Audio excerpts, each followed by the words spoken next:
Welcome to The Jump. I am Rachel Nichols. After 5 hours yesterday, we're back to the regular 1 hour show today. Guys, what are we going to even talk about for an hour? Oh, I know everything. I am joined in studio by our senior writer, host of the Low Post podcast, Zach Lowe. And from Houston, our NBA champ, Kendrick Perkins. Our friend Ramona Shelburne will join us later in the show as well.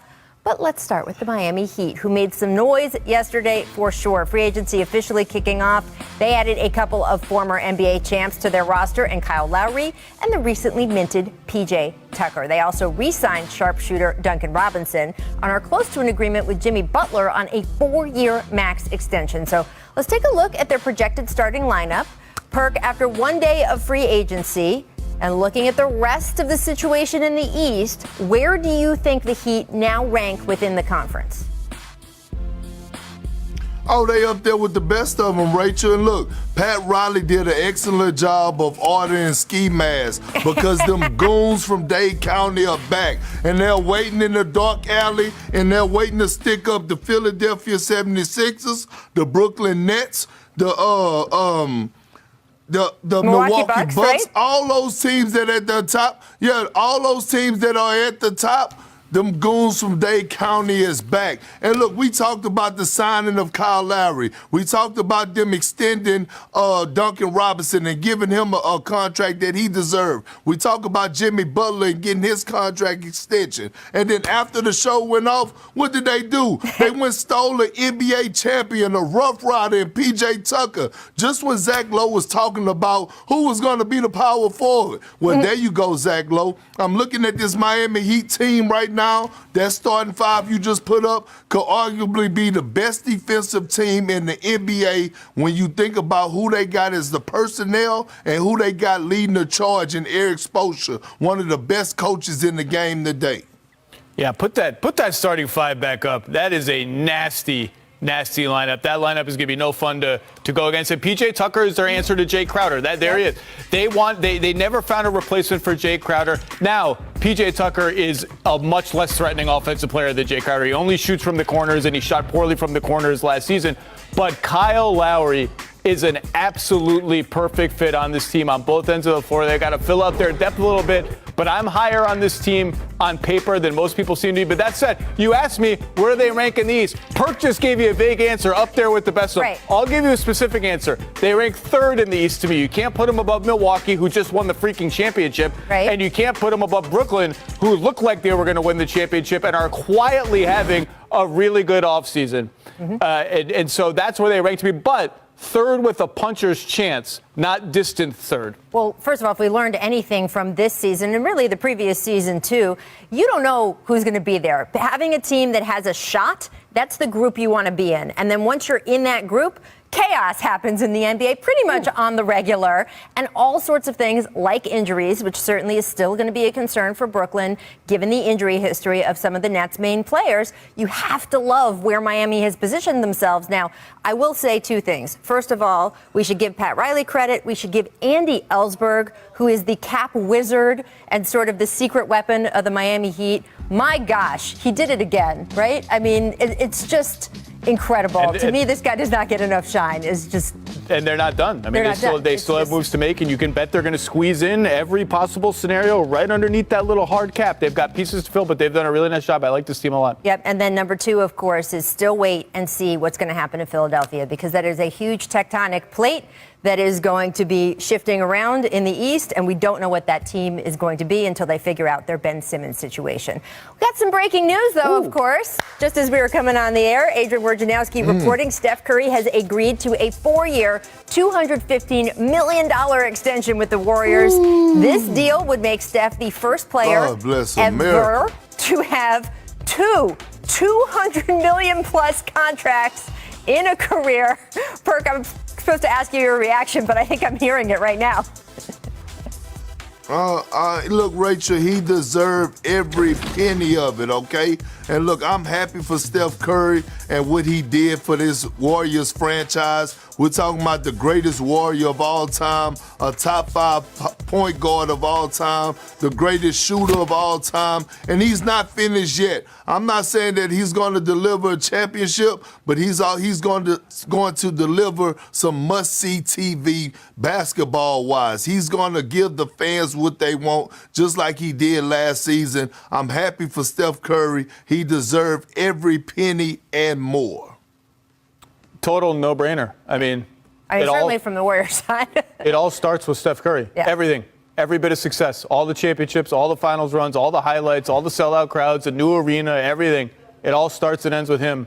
And this is what you do when you have a franchise player. You reward them. And by the way, he was in the MVP conversation last year. It's not like he's in decline or anything. And that was without Klay Thompson. That was with a team that was kind of a makeshift team trying to find its way. They obviously have made so far a choice to stay younger and draft younger players, and that's sort of been controversial. But look, this team's going to be really good next year, and this is what you do for an all-time icon. And not just that, an all-time leader and culture setter for that locker room. All the vibes, everything stems from him. Mm-hmm. Yeah, and look, there's no question Zach that he Lowe, deserves it. Oh, go my ahead. bad, Rach. No, go ahead, Perk. I thought you were going to chime back in. Go ahead. I just want to know. I just want to know if Zach could give us that little wiggle when he be hitting those 3-pointers at LA Fitness. Hey, Zach, do you be hitting that? I'm not even going to dignify this. I hope you just fell off your chair. I just want to get a little credit. My shoulders are doing an excellent job here. Anyway, there's no question, of course, that Steph Curry, while Perk composes himself, there's no question Steph Curry deserves this. The only interesting wrinkle, I think, in this, and this is a good wrinkle for the Warriors, is that LeBron kind of ushered in with those 1-and-1s with Cleveland, and we saw Kevin Durant then do it in Golden State, and then we've seen other people pick it up throughout the league. This idea of players using shorter contracts to hold management accountable, right? Players who realized they were so good, they didn't need the, quote, security of a 4-year deal because they knew in a year or two they could get another big deal. So why not have shorter deals to hold management accountable? Producer Steve is in my ear saying stall, so we got to work on that. But the idea that you hold management accountable. And I think that him signing this deal early, remember, Giannis Antetokounmpo did not sign that Supermax until, the first week of training camp, basically, right? He was already back in training camp, and that was on purpose. The purpose was, let's see what you do this summer. The fact that Steph Curry has signed this extension right at the beginning of when he could sign this extension, that to me is just as much of a message as the holding people accountable guys of saying, I am holding management accountable and I think they're doing good work. I think it is a specific vote of confidence in the front office, and we should note that as well. I think the reason that producer Steve has asked me to stall a little bit is that we have breaking news going on. Where's the crank? Adrian Wojnarowski reporting Carmelo Anthony is on his way back back to being reunited with his friend LeBron James, going to the LA Lakers. Ooh. And we've been hearing about this for a while. These guys met when they were in high school. They played a huge game against each other when they were opponents. And there's a great piece that Howard Beck, our friend at Sports Illustrated, wrote talking about them sitting in a stairwell in a hallway at the hotel the night before the game and just becoming friends, basically. Two guys who were in similar situations in high school who could know what that pressure was like to have the eyes of the whole country on them when they were so young. They have been incredibly close ever since. We have been waiting for the time when Carmelo Anthony and LeBron James play basketball together in the NBA, and we have it now. Carmelo Anthony is going to the LA Lakers. What do you make of that, Perk?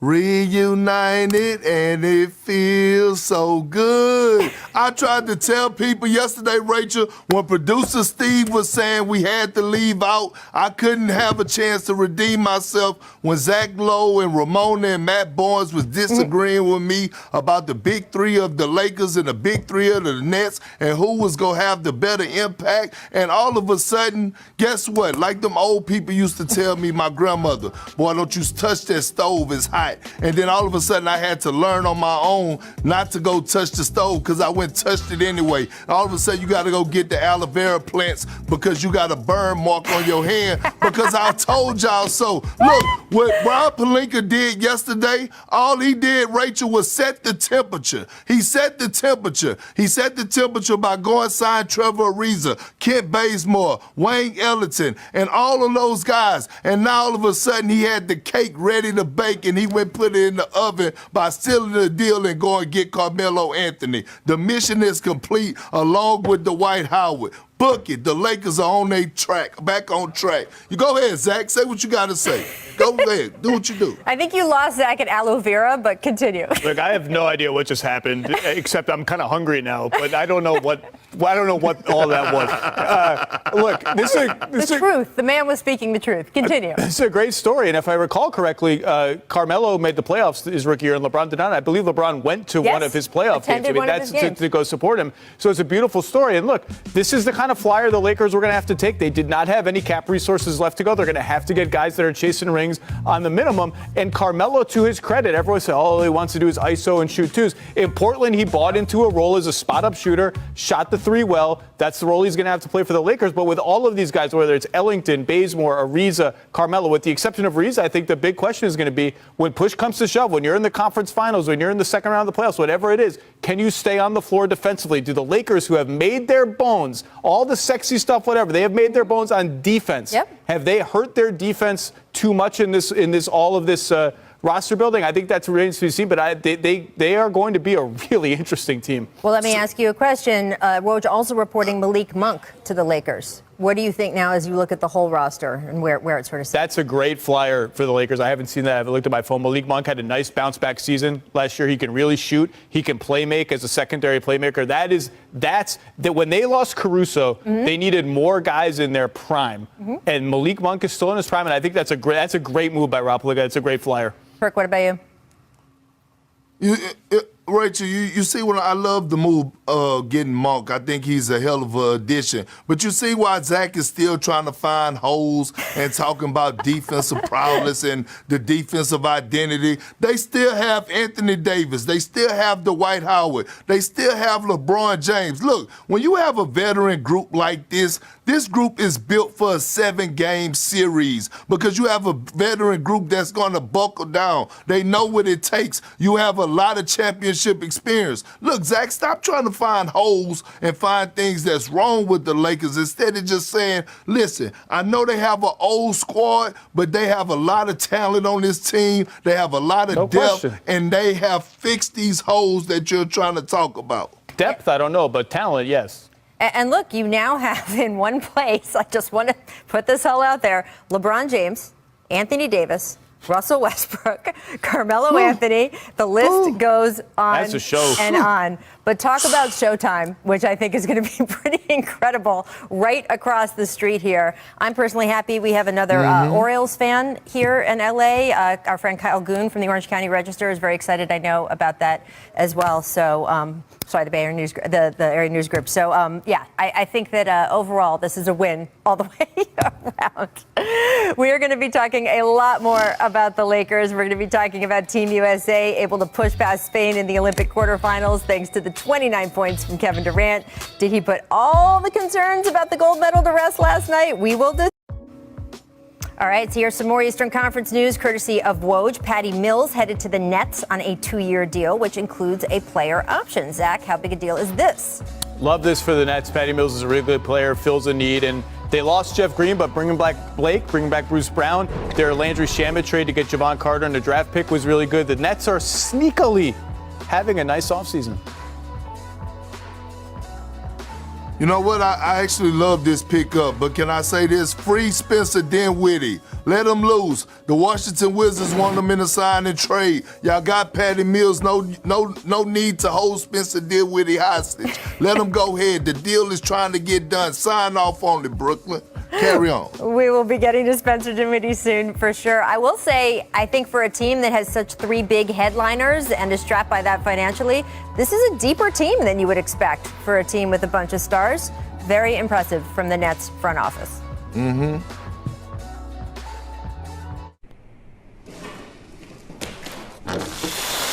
Game on the line, who I have taken the last shot? Can I say me? Me. I mean, I'm not supposed to say me. Dame. I've been around Dame. He's hit 2 game winners on my teams already, so I know what he does. Number 7. I mean, that's easy. I'll pick Dame. I mean, I would say me, because I would be like, let me get it. I mean, we got plenty of guys that have hit multiple game-winning shots throughout their career, so we got options. Man, that's tough. KD or Dame Dollar, they both have proven to hit big shots in big moments.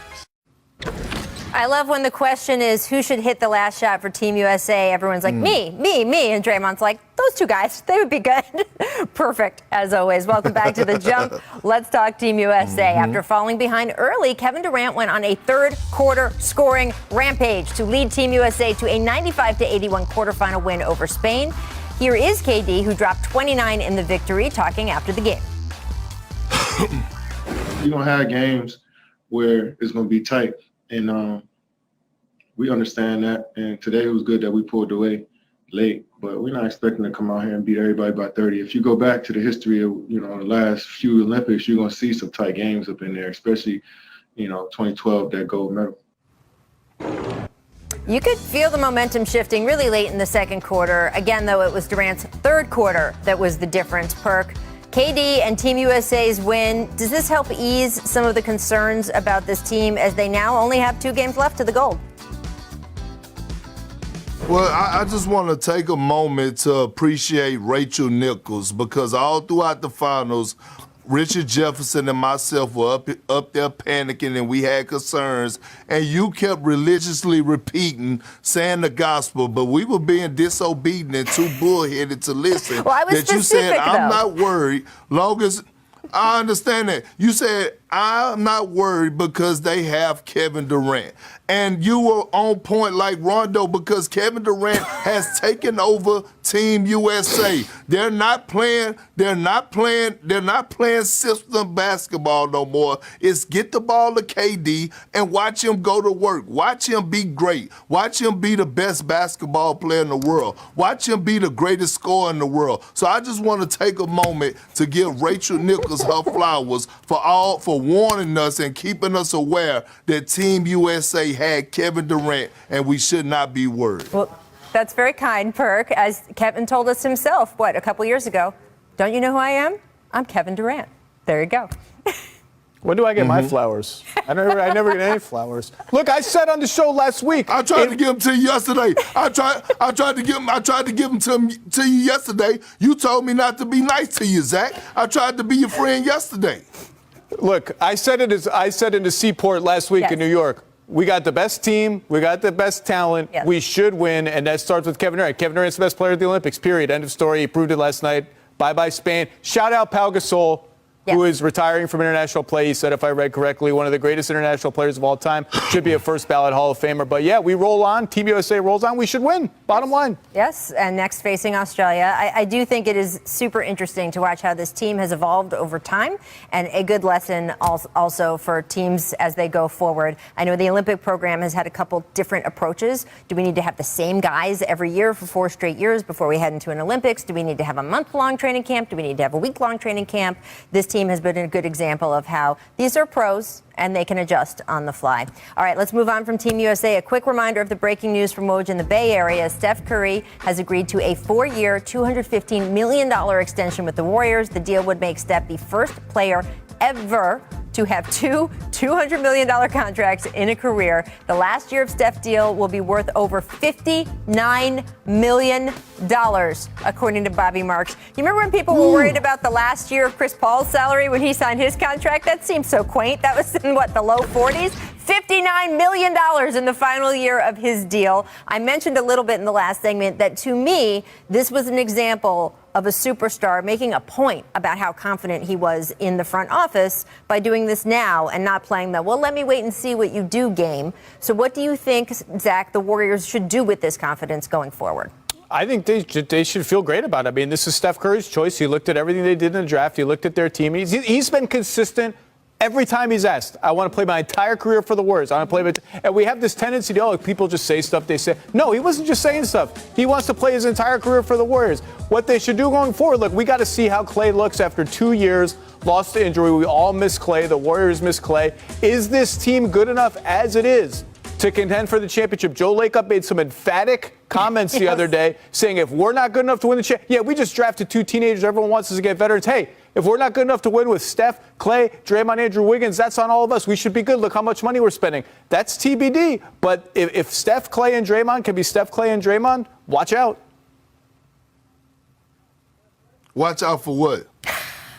Watch out for what, Zach? The Golden State Warriors. You don't see them as title contenders? You still think they have another? You think they have to add another piece, Perk? That's what he's saying. He's like, what's the other piece? What other piece? What other piece are you magically plucking out of the thin air to add to this team? Well, I'm not trying to add no piece out of thin air. I was trying to see what you was talking about because at first it seemed like you was on track, but just on the wrong train. Now come hop on the Perk Express. Here it is. What I'm trying to tell you, Zach Lowe, is this. Look, Steph Curry is Steph Curry. He's going to go out there and put on the show. Before as them winning championships with the team that they have right now constructed on paper with Draymond Green and Klay Thompson, we don't know how Klay Thompson is going to come back. This is a guy that is coming back off a torn ACL and an Achilles tear. He haven't played up and down competitive basketball in 2 years. Draymond Green has showed us that he has a decline in his game offensively. Absolutely. He's not the Draymond Green that we saw before Kevin Durant when he was putting up those 30-point nights in the playoffs. And by the way, Kevin Durant is not walking through the door anytime soon. It's not a knock on Steph Curry or the Warriors. I feel like they will be in the playoffs before it's winning the title, especially with the direction that the West is going in. I don't know if that's going to happen.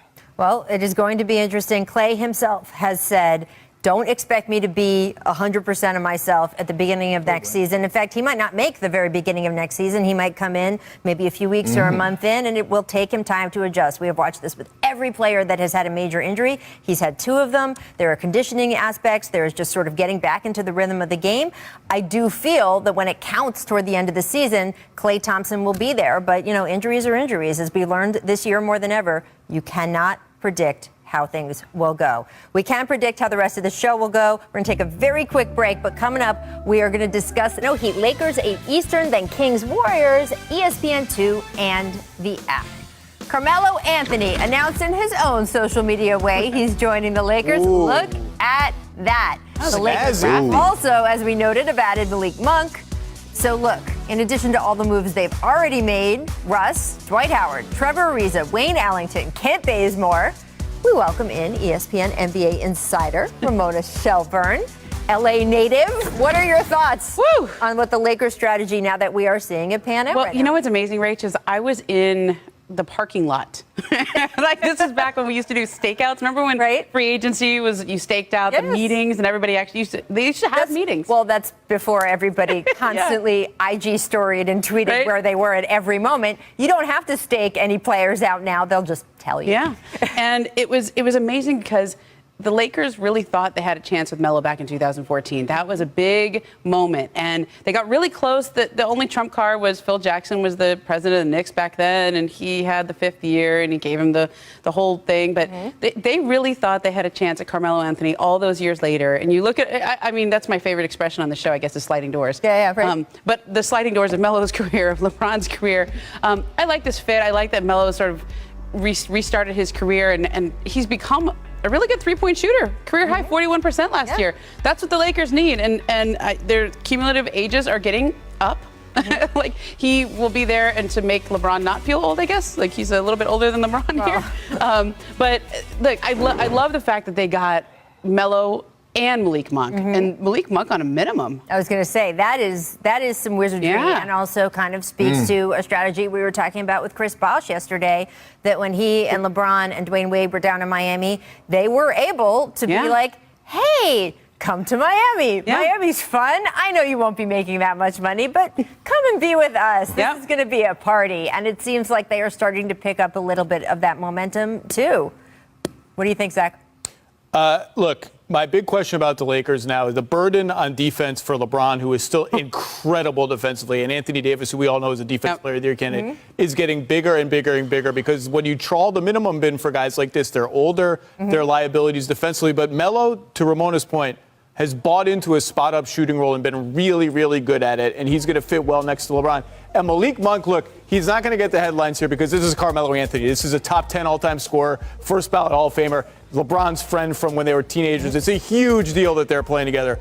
Malik Monk on the minimum is an incredible get for Rob Pelinka and the Lakers. He had a great year last year, and he's not just a shooter. He can get them moving in transition. He's really fast. We know the Lakers like to play in transition, doubly so with Russ now. They're getting rebounds and rampaging up the court, and he's a really good secondary playmaker. If you're not really good, but he's getting there. If you kick it to Malik Monk on the weak side against the closeout, he can attack it, make the next pass. I think this is a great say. It's not going to get the headlines, but this is a great signing for the Lakers. Perk, I'm curious what you think the on-court fit with Melo, with LeBron, AD, and just all these new pieces, because it's great to make wholesale changes to your roster if you think you're improving it. But as you see on that graphic we just showed, Perk, it's a lot of guys going out and a lot of new guys coming in, and you're going to need to sort of reset your culture just by definition of having an almost completely new group, except for 2 or 3 key guys.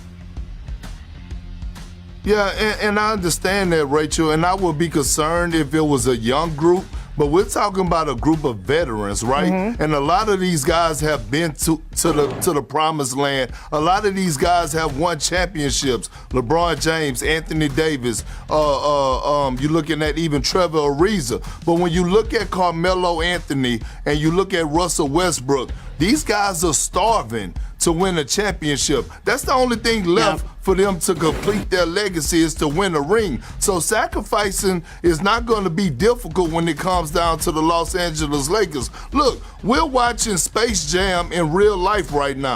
The Lakers have 5 Hall of Famers on their team. 5. Russell Westbrook, Anthony Davis, LeBron James, Carmelo Anthony, and Dwight Howard. And all those guys still could contribute at a very high level on the basketball court. Dwight Howard, to me, is going to be, again, the unsung hero in this situation, in my opinion, because his ability to still protect the basket. He knows how to play alongside Anthony Davis. He's still a lob threat at the basket, one of the most athletic bigs in the game today. So when you look at the other pieces, the shooting that they added around them, watch the hell out. Yeah, I love this Dwight Howard sign. Re-signing? Yeah, I mean, they missed him last year. That was a calculated decision that they made to go for Marc Gasol in there and let Dwight go and trade JaVale. They missed it, and they missed it against Nikola Jokic. They missed it against DeAndre Ayton, who, by the way, is now a guy that you have to be thinking about how are you going to defend him.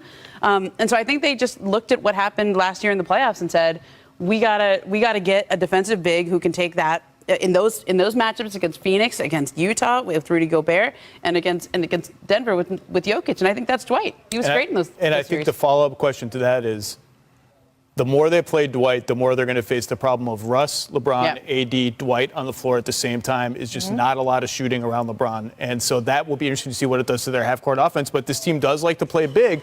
And as much as we want to see Anthony Davis the center, they're going to buy minutes with Dwight at the 5. It's just a matter of how they balance out the rotation because their shooting has taken a hit. And for 15 years, we've seen LeBron plus shooting is unstoppable. Yeah.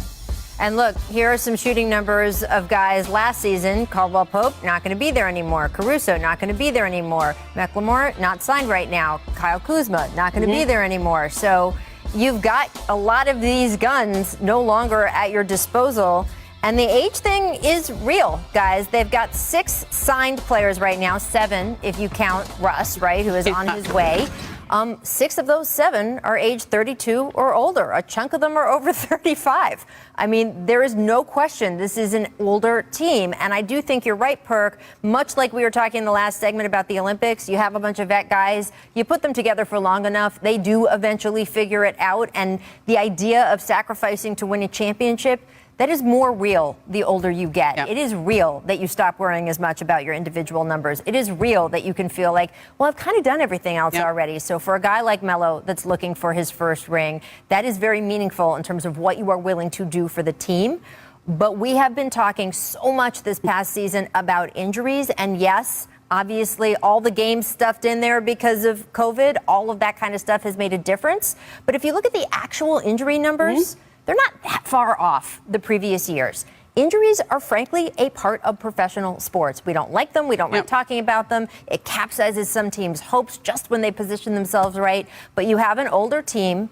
You are going to have more injury issues you have to deal with. That is just the facts of life of aging, as everybody involved on this panel can probably tell you. Also a good note, LeBron now the longest tenured LA Laker.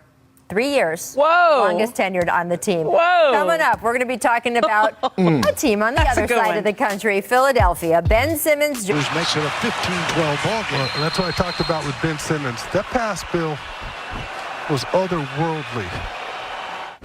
All right, that was Ben Simmons from the bubble a year ago. How things change. Welcome back to The Jump. Ramona's still with us, Zach Lowe, Kendrick Perkins, and I want to talk about the Sixers, who still have not traded Ben Simmons for that Harden-esque haul yet that Woj has been reporting they are looking for. They did bring back Furkan Korkmaz shortly before 6 p.m. Eastern on a 3-year, $15 million deal. Now, shortly after free agency started, Joel Embiid then tweeted, "What's going on?" I don't know, Joel. Not much. Ben Simmons on his Instagram then posted this, an hourglass with a photo of him entering a car, leaving, driving away. We don't know. He also posted himself working out in the gym. Cryptic messages all the way around. And then earlier today, longtime Embiid rival Andre Drummond. I mean, you could write a book on the quotes so and Rival's Instagrams not the right word. and tweets that have gone back and forth between these two. Victim. Victim. An abusive relationship, should we call it that? Andre Drummond is heading to the Sixers on a 1-year deal, according to Woj, proving Andre Drummond has some thick skin. Remember, Dwight Howard went to Philly, to the Lakers yesterday, so that's the hole he's filling. We'll swap there, I guess. Yep. All right, so what's going on? Joel Embiid tweeted, Ramona, what's going on with the Sixers? Well, first of all, Joel Embiid does things like this. Yes. Like, he was tweeting about soccer earlier, too. I mean, he tweets stuff all the time. He's also representing himself right now. He's no agent. He's representing himself, and he's a really smart guy, and he knows how to do that. But he has an extension that they're going to work on, and he's got his own stuff that he's worried about. So I don't think his tweet had anything to do with Ben Simmons. I don't think he was on Instagram and responding to that. I think he just likes to stir the pot, because that's who Joel Embiid today? is. That sort of thing. Yeah, he just tosses out some, like, cryptic tweets all the time. He just does that. So I do think the bigger issue with Ben Simmons is the Sixers are open to bringing him back. The Sixers are, in a lot of ways, I think they would prefer that. I think they would prefer to say, we don't want to trade this guy who can win Defensive Player of the Year, who is a young superstar in the making. Just come back and let's work on this. But it doesn't seem like there's a bridge there that is being walked across by both sides. Like, I don't know if Ben Simmons has that interest right now, because I think things were said afterwards, after the season. Doc Rivers said some things. Joel Embiid said some things.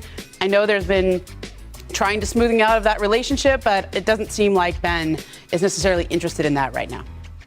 Maybe Joel just really wanted to know what was going on. Maybe he was checking his mentions, being like, why are people not telling me what they're doing? I want to know what my followers are doing. I'm not reading anything into the social media, but look, I agree with Ramona. I think the Sixers would like to bring Ben back, ultimately in a new team context. Maybe he looks better because his trade value right now is just not where Daryl Morey wants it to be. Yeah. And that's why I thought when Kyle Lowry went to the Heat, I thought the most interesting follow-up question was, okay, Philly wanted Kyle Lowry. What do they do now? Because if there was a universe where they could get a quality perimeter player, change Ben's role a little bit, it was plausible, at least in theory.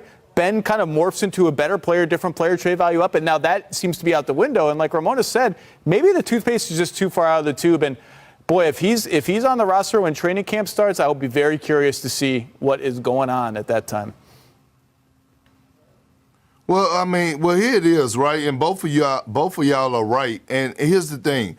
Daryl Morey and the Philadelphia 76ers are not trading away Ben Simmons for nothing. They're trying to get back an MVP or all-NBA type player for him. And if they don't get that, they're going to keep him. They're going to keep him, and they feel like that they could fix the problem. They feel like all it takes is a little marriage counseling, a little coming to Jesus meeting. Time heal wounds, okay? You let everything settle down. You lock guys up in the gym. You make them work on their craft. But here's the thing. We're holding everybody accountable. We're saying things about Joel Embiid and Doc Rivers and what they said in the post-game interview, but we have to hold Ben Simmons accountable. Ben Simmons, and we're not just talking about him shooting his jump shot. We're talking about him bringing back just having his overall confidence of even looking to score, and that means attacking the basket. And if I'm Ben Simmons, I'm locking myself in the gym and I'm shooting 1,000 free throws a day.